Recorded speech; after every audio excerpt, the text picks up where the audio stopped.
Okay, go ahead. And then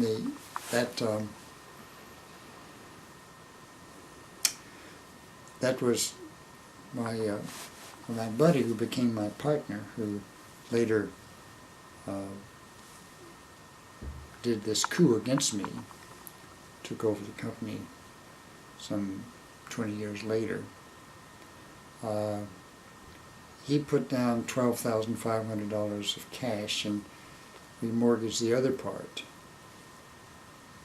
And so we started $12,500, and I built the company really on debt. It was none of this, of course, was I practiced at. I was making it up as I went along.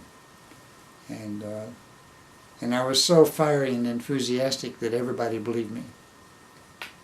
And they knew I was going to do it, whether they were going to be part of it or not. But anyway, the vendors and all got behind me over the years, and am I staying on the subject? Is that the, yeah. Mm-hmm. That's they got behind me, and we fussed around there for about 3 or 4 years. I built a couple of spec houses each year, and was able to sell those. The first spec house was a 3-bedroom house, about 1,500 square feet, and it sold for, some very, very low price. I think it was around $15,000, including the land. It's standing today. It's still quite beautiful. This would have been 19... Around early 60s, Mm-hmm. 1961 or 2, something like that. And so then this sports field photographer, Hans Carroll, used to stop by on his trip back and forth to New York, where he worked, and to his home in Montpelier. And he'd stop by, and in those days, when you don't have very many clients, you brought every client in and have them for dinner, tea and the whole thing. You know, what the hell? You might as well do the best you can. And I told everybody my story, what I had in mind, that I believed that the best product could be delivered to the client with one organization who could do the whole thing from soup to nuts, from the acquiring the right piece of land to the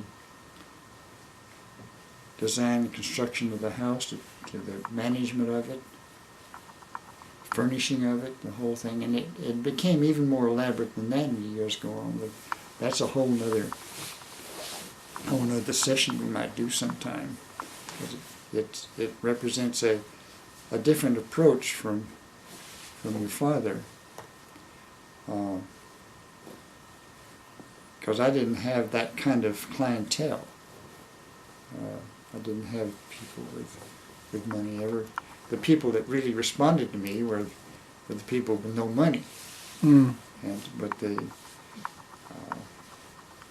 But after a while, you know, the things began to click away, and this fellow Hans Carroll asked me if he could take a few pictures and do a story. And I said, sure. You know, he did that.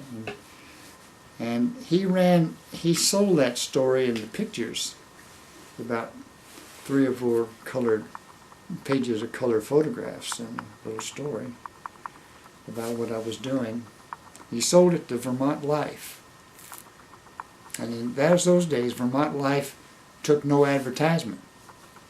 So this wasn't an advertisement. This was a real story. And that sent me on my way.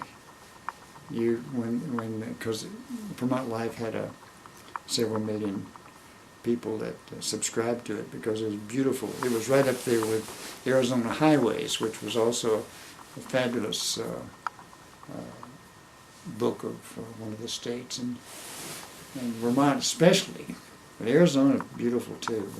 But Vermont especially with the hillside farms and all the folklore that was still alive and breathing. And I was right there in the middle of it, and the, you know, what I had always wanted to do and would not do because I would breach the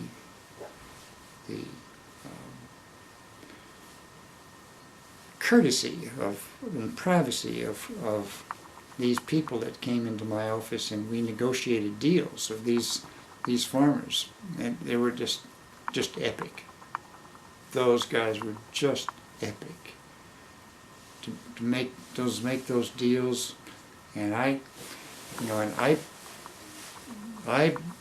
bought land, tied up land there, all over the place, and there virtually no money.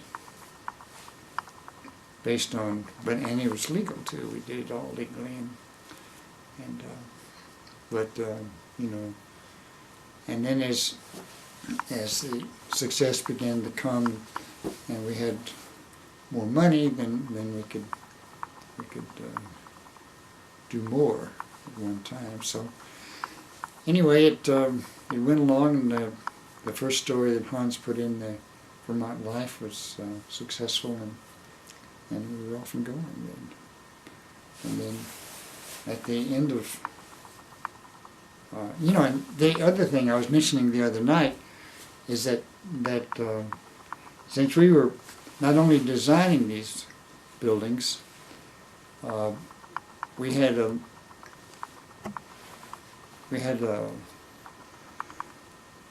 construction company that was building them for a fixed price, and so in so doing, then I developed this whole series of standard details that so we didn't have to detail anew every house that came along. So we could infinitely vary the designs, but the window details and the door details and the cabinetry and all that stuff that takes a lot of time, we standardized those into a book.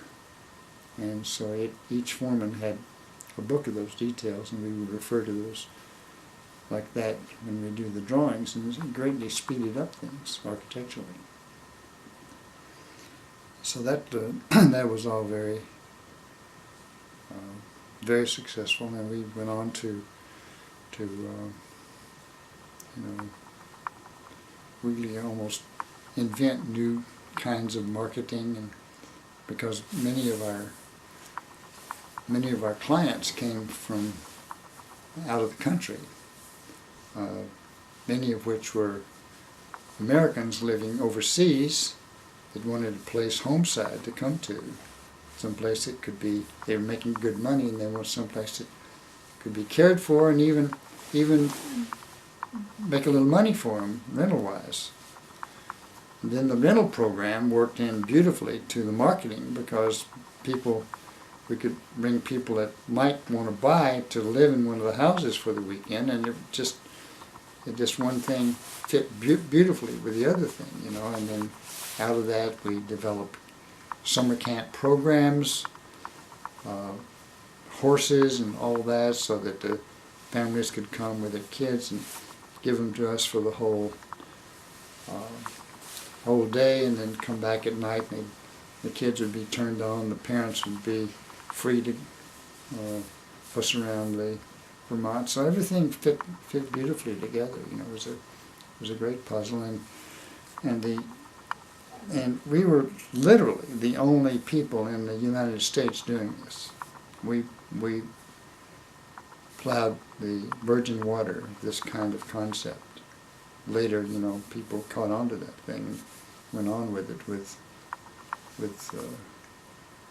more elaborately than we did. But we were hot news there for a number of years. And what caused the downfall of the partnership between my partner and myself was that that we had 3 or 4 executive members that we had 5 divisions in the company. Each one was headed by an individual and competent individual, and I saw that our Let me just I'll take stop that for a second.